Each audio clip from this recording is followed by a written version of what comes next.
अस्सलाम वालेकुम दोस्तों। उम्मीद करता हूँ खैर आपके अच्छे होंगे और प्रॉफिट के अंदर ट्रेडिंग कर रहे होंगे। अच्छा दोस्तों, इस हफ्ते हम अपने फंडामेंटल और टेक्निकल एनालिसिस का जायजा लेते हैं। देखते हैं कि मार्केट में क्या सूरत हाल है, गोल्ड की और दीगर पेयर्स किस जगह पे पहुंचे हैं और क्या करने को तैयार हैं। सबसे पहले मंडे वाले दिन अगर 29 जनवरी को हम थोड़ी सी नजर दोहराएं, थोड़ा सा देखें, तो 29 जनवरी को कोई भी बड़ा इवेंट नहीं है, बल्कि छोटा इवेंट भी नहीं है। सिर्फ दो न्यूज़ हैं, वो भी छोटी छोटी सी माइनर न्यूज़ हैं, कोई इतना बड़ा इम्पैक्ट क्रिएट नहीं करने वाली। यानी मंडे वाले दिन तो मार्केट इतनी फास्ट नहीं होने वाली, इतनी तेज नहीं होने वाली, इतनी बेहतर नहीं होने वाली। उसके बाद है ट्यूसडे। तो ट्यूसडे को छोटी न्यूज़ हैं, काफी ज्यादा न्यूज़ हैं, जिससे ये है कि मार्केट के अंदर हलचल अच्छी रहेगी, खास करके यूरो और पाउंड वाले पेयर के अंदर।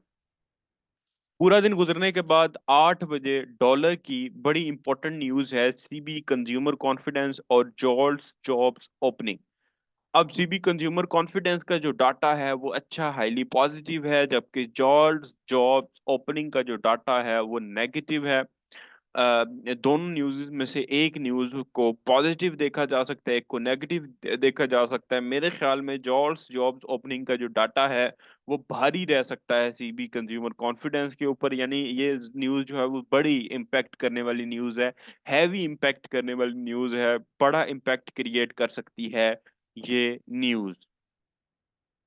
तो ये डायरेक्शन मार्केट की कोई इस न्यूज के ऊपर, ट्यूसडे वाले के ऊपर एक डायरेक्ट डायरेक्शन नहीं दी जा सकती।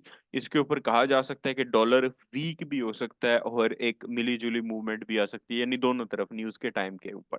तो इसको कंफर्म नहीं कहा जा सकता, लेकिन मुझे लग रहा है कि इस न्यूज को जो जॉर्ज जॉब ओपनिंग वाला डाटा है, अगर ये डाटा एग्जैक्ट आता है तो डॉलर वीक होगा ट्यूसडे को 8 बजे। उसके बाद वेडनेसडे को अगेन न्यूज़ हैं जी। ऑस्ट्रेलियन डॉलर की सीपीआई की क्वार्टर रिपोर्ट है और ऑस्ट्रेलियन डॉलर की सीपीआई की ईयरली रिपोर्ट है। अब क्वार्टर रिपोर्ट और ईयरली रिपोर्ट जो होती है वो न्यूज़ की, खास करके न्यूज़ ट्रेडिंग के लिए कोई बड़ी इंपैक्टफुल नहीं होती। लेकिन ये कि नॉर्मल जैसे आप इंट्राडे ट्रेडिंग कर रहे हो और न्यूज़ से सिर्फ डायरेक्शन ले रहे हो, क्योंकि अमूमन मैं आपको यही रिकमेंड करता हूँ कि न्यूज़ से, जब आप न्यूज़ को रीड कर रहे हो तो न्यूज़ से सिर्फ एक डायरेक्शन लें और उसके बाद फिर जो डायरेक्शन न्यूज़ दे रही हो उस तरफ ही एंट्री इंट्राडे में टेक्निकल एनालिसिस की मदद से तलाश करके ले लें। तो ये जो सीपीआई की क्वार्टर या क्वार्टर रिपोर्ट सीपीआई की कोई भी हो, किसी भी पेयर की हो या ईयरली रिपोर्ट हो, सालाना रिपोर्ट हो, वो को बड़ा इम्पैक्ट नहीं क्रिएट करती। लेकिन इंट्राडे ट्रेडिंग के लिए आपको मूवमेंट को जस्टिफाई करने के लिए, या मूवमेंट अच्छी रहेगी या नहीं रहेगी, ये आपको जरूर बता सकती है। तो सीपीआई क्वार्टर रिपोर्ट के अंदर अगर हम थोड़ा सा गौर से देखें, थोड़ा सा हम इसको तसल्ली से देखें, तो सीपीआई क्वार्टर रिपोर्ट के अंदर जो डाटा है वो नेगेटिव है, माइनस में है। ऑस्ट्रेलियन डॉलर वीक हो सकता है। आपको सेल के अंदर ट्रेड के तरफ देखना चाहिए। अगर इंट्राडे में कुछ सेलिंग की अपॉर्चुनिटी ऑस्ट्रेलियन डॉलर के पेयर के अंदर मिलती है, तो आपको इस दिन, अगर आप इंट्राडे ट्रेडर हो, तो इस दिन या इससे पिछला जो दिन है आपको वो अपॉर्चुनिटी लेनी चाहिए, यानी ट्यूसडे को, क्योंकि ये वेडनेसडे को सुबह के टाइम पे न्यूज़ है और अमूमन पाकिस्तान में इस टाइम पे बहुत कम लोग ट्रेड कर रहे होते हैं। उसके बाद यूरो की जर्मन प्रीलाइम सीपीआई, जो कि न्यूट्रल रिपोर्ट है, तो न्यूट्रल रिपोर्ट के ऊपर ये हम कह सकते हैं कि मूवमेंट अच्छी रहेगी करेंसी के अंदर उस दिन, वेडनेसडे को। लेकिन ओवरऑल कोई डायरेक्शन का तयन नहीं किया जा सकता, लेकिन टेक्निकल एनालिसिस की मदद से ट्रेड जरूर ली जा सकती है। उसके बाद 6:15 पे ADP non farm employment change है, यानी उसके बाद जनाब जीडीपी की न्यूज़ है, कैड की और यूएसडी की एम्प्लॉयमेंट कॉस्ट इंडेक्स है। अब ADP non farm employment change की तरफ देखें तो ये एक नेगेटिव न्यूज़ है, हाईली नेगेटिव न्यूज़ है, और इसके ऊपर डॉलर जो है वो वीक हो सकता है। उसके बाद कैनेडियन डॉलर की जीडीपी की रिपोर्ट देखें तो ये स्लाइटली लिटिल पॉजिटिव है, कि बहुत बड़ा इम्पैक्ट क्रिएट करने वाली न्यूज़ नहीं होगी ये। मुझे नहीं लगता कि इसको हम न्यूज़ के तौर पे ट्रेड कर सकते हैं। हाँ, इंट्राडे के तौर पे हम इसको ले सकते हैं अगर आप कैनेडियन डॉलर के पेयर्स को देखते हो तो। फिर उसके बाद employment cost index quarter report है, जो कि बहुत बड़ा इम्पैक्ट क्रिएट नहीं करेगी ये, लेकिन ये भी रिपोर्ट जो है वो नेगेटिव है। तो ये जो वेडनेसडे का दिन है, ये डॉलर के लिए नेगेटिव रहने वाला है। बाज़ का ऐसा भी होता है कि न्यूज आने से पहले भी मार्केट उस तरफ ही डायरेक्शन देना शुरू कर देती है, या ऑलरेडी उस तरफ डायरेक्शन मार्केट दे चुकी होती है। तो खैर, इसका डाटा भी आपको बता दिया। उसके बाद फेडरल फंड्स रेट है, जिसका जो रेट है वो सेम रहेगा, इसमें कोई कट वगैरह का फिलहाल प्रिडिक्शन नहीं है, लेकिन इस कॉन्फ्रेंस के बाद ये है कि ये इम्पोर्टेंट कॉन्फ्रेंस रहेगी, ये इम्पोर्टेंट प्रेस कॉन्फ्रेंस रहेगी। ये हमें अगली कॉन्फ्रेंसेस का तयन करवा देगी, अगली जितनी भी कॉन्फ्रेंसेस होंगी उनका हमें जो है वो आइडिया दे देगी कि क्या हो रहा है या क्या होने जा रहा है। क्योंकि बड़ी हाइप थी कि इंटरेस्ट रेट कट होगा या इंटरेस्ट रेट बढ़ेगा, इस चीज़ की बड़ी हाइप थी मार्केट के अंदर, बड़ा इसके अंदर एक था, आप कह लो अदम एतमाद टाइप चीज़ थी, तो इसके बाद वो बेहतर होगा, बट इसकी डायरेक्शन कोई किसी तरफ भी जा सकती है कॉन्फ्रेंस के वक्त। ये जो तीन न्यूज़ हैं थर्सडे को।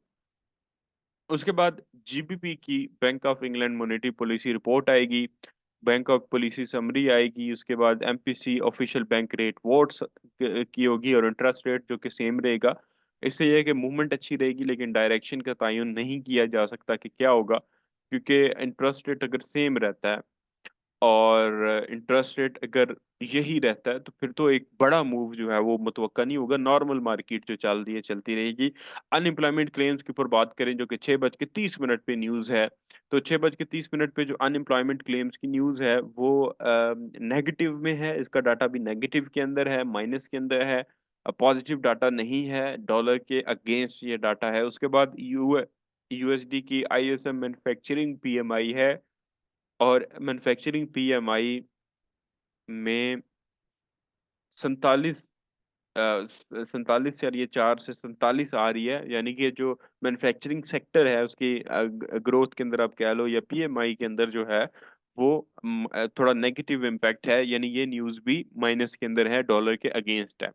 उसके बाद आखिरी हफ्ते की आखिरी न्यूज़ और इम्पोर्टेंट न्यूज़ भी है, जो कि है एनएफपी की न्यूज़, जो कि पहली है एवरेज हॉर्ली अर्निंग्स, उसके बाद non farm employment change, unemployment rate, और रिवाइज्ड यूओएम कंज्यूमर सेंटीमेंट।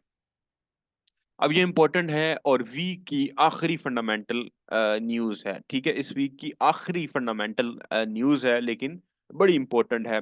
अब इसके ऊपर देखा जाए तो एवरेज हॉर्ली अर्निंग की टोटल 3 न्यूज़ हैं, और सर्दियों में 6:30 पे आती हैं, हर महीने के पहले जुमे को इस न्यूज़ को एनएफपी कहा जाता है। पहली न्यूज़ है एवरेज हॉर्ली अर्निंग, जिसका डाटा आप देख सकते हैं कि कमी है 0.4 से 0.3 है, which is a slightly negative data. उसके बाद है नॉन फॉर्म एम्प्लॉयमेंट चेंज के अंदर, ये भी 216 केस से 177 के, स्लाइटली नेगेटिव डाटा। और मतलब कि जो प्रिडिक्शन होती है वो एग्जैक्ट डाटा की नहीं होती, एनएफपी में ऊपर नीचे आता है, लाइक अगर वो 3.7 दिखा रहे हैं, 3.8 दिखा रहे हैं, तो हो सकता है 3.9 आए, ज्यादा बढ़े। जॉब्स में वो कमी 177 के तक दिखा रहे हैं, हो सकता है 150 के तक आए, डाटा मजीद माइनस में आए। एवरेज हॉर्ली अर्निंग्स में भी इसी तरह है, अगर 0.3 दिखा रहे हैं, डाटा 2 आता है, तो वो हाईली बुलिश हो जाएगा। अभी तो स्लाइटली बुलिश का वर्ड यूज कर रहा हूँ कि ये जो डाटा तीनों अवेलेबल हैं, average hourly earning, non farm employment change और एम्प्लॉयमेंट रेट, अगर इन डाटा की बात की जाए तो ये डाटा हाईली नेगेटिव इम्पैक्ट जो है वो क्रिएट करेंगे, ठीक है। ये इन तीनों डाटास को देखा जाए तो नेगेटिव न्यूज़ है, लेकिन जब न्यूज़ आती है तो वो फिर हाईली नेगेटिव में चली जाती है, ये डॉलर के हक में बेहतर नहीं है। टेक्निकल एनालिसिस में देखें तो वही हमारे पास टीएल अवेलेबल है, जो हमारे पास लास्ट रिसेंट अवेलेबल थी। उसको ब्रेकआउट उसका नहीं हुआ, लेकिन ये कि इंट्राडे में कुछ ट्रेड्स मैंने दी थी वो मिली भी।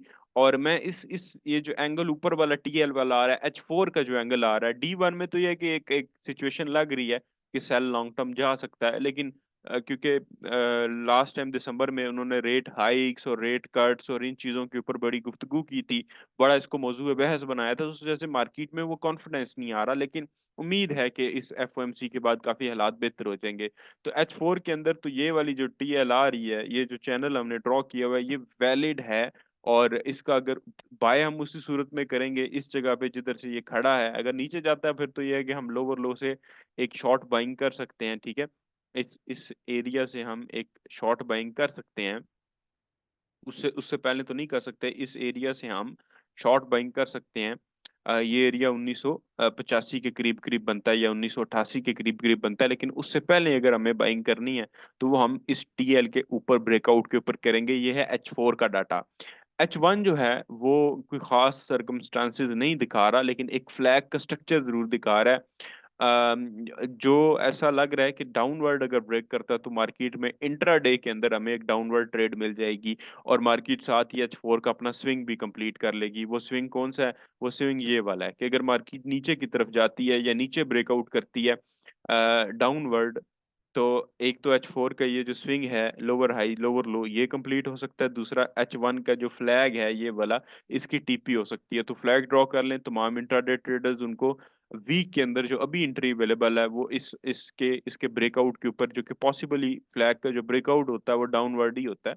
लेकिन आई विल रिकमेंड यू कि बाय, अगर इसका ऊपर ब्रेकआउट हो जाता है तो बाय मत कीजिएगा। बाय उसी सूरत में कीजिएगा जब ये बड़ी वाली ग्लोबल टीएल, जिसको कह सकते हो, ग्लोबल तो नहीं, ग्लोबल तो बड़े जरा टाइम फ्रेम की टीएल होती है, D1 H W1 की, इसको इसकी तरफ बाइंग कीजिएगा। और सेलिंग इसके नीचे डाउन साइड ब्रेकआउट के ऊपर आप कर सकते हैं intraday selling proper, healthy SL के साथ और हेल्दी टीपी के साथ। दोनों चीजें हेल्दी रखिएगा, खुले दिल से रखिएगा, कंजूसी मत कीजिएगा। अब जरा अपने पेयर जीबीपी यूएसडी की तरफ चलते हैं। जीबीपी यूएसडी, अगर मैं H4 के ऊपर जाऊं तो H4 में वही एक साइड वे ट्रेंड का स्ट्रक्चर बना हुआ है इसके अंदर। वही मार्केट इस टाइप के स्ट्रक्चर के अंदर है, D1 के अंदर भी और H4 के अंदर भी। और ये जिस दिन ब्रेक हुआ, एक लंबा ट्रेंड हमें D1 और H4 के ऊपर देखने को मिलेगा। लेकिन मार्केट इस फिलहाल इस स्ट्रक्चर के अंदर मूव करने की कोशिश ही कर रही है। ये देख सकते हैं मार्केट इसी रेंज के अंदर घूम रही है। ये जो रेंज हमने मार्क की है, ये ऊपर भी ब्रेक होती है देन भी हमें एक बड़ा एंट्री मिल सकती है, नीचे डाउन साइड ब्रेक होती है तो हमें बड़ी एक एंट्री मिल सकती है।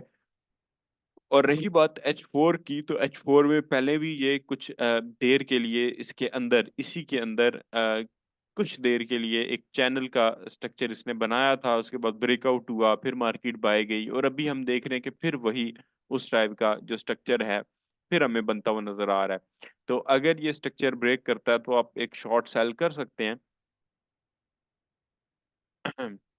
या आपको कम से कम दो मूव यहाँ पे है। अगर तो यहाँ पे मंडे या ट्यूसडे को एविडेंस मिलता है तो एक बाय का मूव हो सकता है रेजिस्टेंस लाइन तक। और अगर मार्केट जो है ब्रेकआउट कर जाती है तो यहाँ सपोर्ट तक एक सेल का मूव जो है वो हो सकता है। अच्छा, ओवरऑल इसके अंदर कोई खास चीज नहीं है, पिछले पिछले वीक वाले एनालिसिस ही हैं। जीबीपी जेपीवाई के ऊपर मैं अपडेट लाजमी करना चाहता हूँ। टेक्निकल एनालिसिस बाज हफ्ते बहुत अच्छे होते हैं, बाज बहुत अच्छे नहीं होते। टेक्निकल एनालिसिस के अकॉर्डिंग जो जीबीपी जेपीवाई है, इसके हालात जो हैं वो कोई अच्छे नजर नहीं आ रहे सेलर्स के लिए। लास्ट टाइम भी मैंने प्रेडिक्शन की थी, मुझे याद आ गया कि इंटरेस्ट रेट -10 ही रहना था और इंटरेस्ट रेट के अंदर कोई चेंज नहीं था। तो मैंने गुफ्तगू के अंदर ये गुफ्तगू की थी कि भाई ये अगर इंटरेस्ट रेट यही रखना है तो फिर ये जीबीपी जेपीवाई सेल ना आया मेरे भाइयों, फिर ये बाय जाएगा। और ये यहाँ पे थोड़ा सा आप गौर करें, मौजूद बहस इसको बनाएं। ये देखें, यहाँ पे ये फ्लैग बना था, फ्लैग के बाद मार्केट बाय गई। उसके बाद यहाँ पे एक मुझे याद है कि एक पीनट बनी, उसके बाद मार्केट मजीद बाय गई। अब मुझे दोबारा फ्लैग टाइप का स्ट्रक्चर थोड़े बड़े साइज का दिख रहा है, जो कि अगर मजीद एक स्विंग और बन गया तो ये स्ट्रक्चर इनवैलिड हो सकता है। फिर इसको फ्लैग नहीं कहेंगे, फिर चैनल कहेंगे इसको। H1 के ऊपर भी, लेकिन ये फिर भी फ्लैग ना भी हो, बड़ा इंपॉर्टेंट लेवल होगा। H1 के ऊपर भी हम इस लेवल को यूज कर सकते हैं फॉर ब्रेकआउट। लाइक ये लेवल बड़ा इंपॉर्टेंट है। अगर ये ऊपर ब्रेकआउट कर गया फिर जीबीपी जेपीवाई मजीद पाया जा सकता है। फिर आप ट्रेलिंग स्टॉप को का इस्तेमाल करके टीपी को ऊपर लेके जा सकते हैं, एसआर को ऊपर लेके जा सकते हैं, और मार्केट के साथ साथ आप अपनी टीपी को कंबाइन कर सकते हैं। और टीपी को मालूम करने के लिए आप फार्मूला एक्स का इस्तेमाल भी कर सकते हैं। आप उससे भी अगर ब्रेकआउट होता है तो उससे भी एक टीपी का तयन कर सकते हैं कि मार्केट कहाँ तक बाय जा सकती है। और अगर मार्केट ब्रेकआउट करती है डाउन साइड पे, या अपने, एक तो ये है कि यहाँ से ब्रेकआउट करे, जो कि लग नहीं रहा कि नीचे ब्रेकआउट करेगा और कोई इस तरह की फंडामेंटल्स भी नहीं है। लेकिन अगर स्ट्रक्चर इस तरह पे शिफ्ट करती है तो फिर हमें एक सेलिंग की अपॉर्चुनिटी मिल जाएगी। मे बी मार्केट जो है इस सपोर्ट तक वापस आ जाए, लेकिन हमें फार्मूला एक्स से ही हमें H1 के फार्मूला एक्स से ही नीचे और ऊपर दोनों तरफ इन टीपी का तयन कर लेना चाहिए। दोनों तरफ, नीचे नहीं ऊपर नहीं। अगर ये H1 में तो ये क्लियरली चैनल बन चुका है, H4 में ये है कि फ्लैग का स्ट्रक्चर बन रहा है। तो चैनल में भी फार्मूला एक्स यूज होता है, अगर नीचे ब्रेकआउट करता है फिर भी, ऊपर ब्रेकआउट करता है फिर भी, तो ये मार्क कर लें, जेपीवाई की एंट्री आपको मिल सकती है। तो आज के एनालिसिस के लिए इतना ही। दुआओं में याद रखिएगा, इंशाल्लाह ताला नेक्स्ट वीक आपसे इसी जोशो जज्बे से मिलेंगे और मजीद आपको इंशाल्लाह ताला अपडेट्स देने की कोशिश करेंगे। अल्लाह हाफिज।